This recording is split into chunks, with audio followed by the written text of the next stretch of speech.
Hindi ka ba napapaisip minsan, bakit kaya yung iba healthy and fit sila? Bakit kaya yung iba financially stable sila? At bakit kaya yung iba successful sa ibang area ng buhay nila? Ano ko yung pinagkaiba? So the difference is simple. It's habits. At yung video na to, inspired siya sa isa sa mga favorite kong book, which is Atomic Habits. Pero bago tayo pumunta doon, pag-usapan muna natin, ano ba yung habits na yan? So yung habits, ito yung mga bagay na ginagawa natin nang hindi na natin pinag-iisipan. So for example, pag nagising ka sa umaga, pagising mo, ang una mong gagawin, papatayin mo yung alarm mo, di ba? Magtututbrush ka, maliligo, and then pasok sa trabaho. So hindi mo na siya masyadong pinag-iisipan eh. Di ba? Kusa na lang ginagawa ng katawan mo. In short, nakasanayan. So paano ba makakaapekto sa buhay natin yung small habits na yan? Because of compounding. So ano ba yung compounding?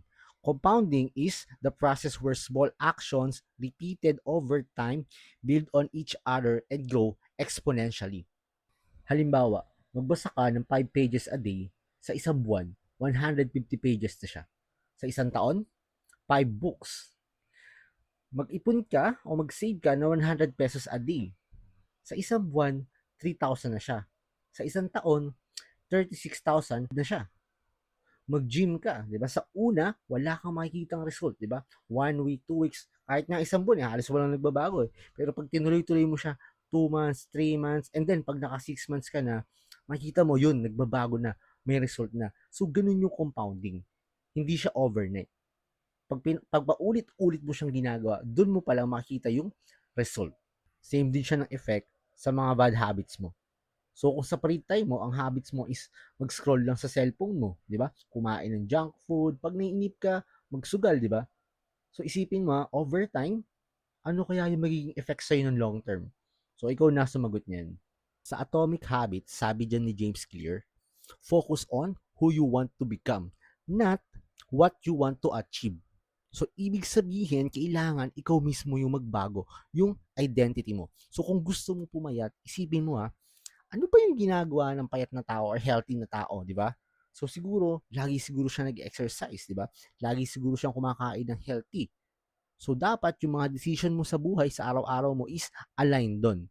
So for example, kung bumibili ka sa kantin, di ba? So nakita mo may maraming pagpipilian ng ulam. Nakita mo may gulay, may junk food. So isipin mo yung fit na tao, yung healthy na tao, ano kaya dito yung pipiliin niya? Kung gusto ko maging successful o kaya naman mag-improve yung career ko, ano kaya yung mga bagay na dapat yung gawin sa free time ko? Dapat ba nagsa-social media ako, nag-scroll ako? Or pwede kong gamitin yung social media to educate myself? Sa una, magiging uncomfortable ka talaga. Mahihirapan ka. Kasi nag-uumpisa ka pa lang eh. Pero maging consistent ka lang. Paulit-ulit mo lang siyang gawin. Hanggang sa makasanayan mo na. Hanggang sa hindi mo na kailangang isipin. Kasi sanay na yung katawan mo, di ba? Sanay na yung isip mo. Guys, gusto ko din tandaan nyo, good habits create success. Bad habits create problem. So, same lang sila ng process. Parehas compounding effect. So, choose wisely. So, yung mga small choices mo sa buhay, ngayon, akala mo walang effect yan. Pero over time, pag nagtagal, dun mo makikita. It's either magsisisi ka or pasasalamatan mo yung sarili mo. Sabi nga sa Atomic Habits, you do not rise to the level of your goals. You fall to the level of your systems. Start creating good habits now. Magsimula ka na ngayon. Huwag mo nang intayin ma-motivate ka o yung perfect timing. So walang perfect timing guys. Kailangan mo na magsimula ngayon. So small habits create big result, okay?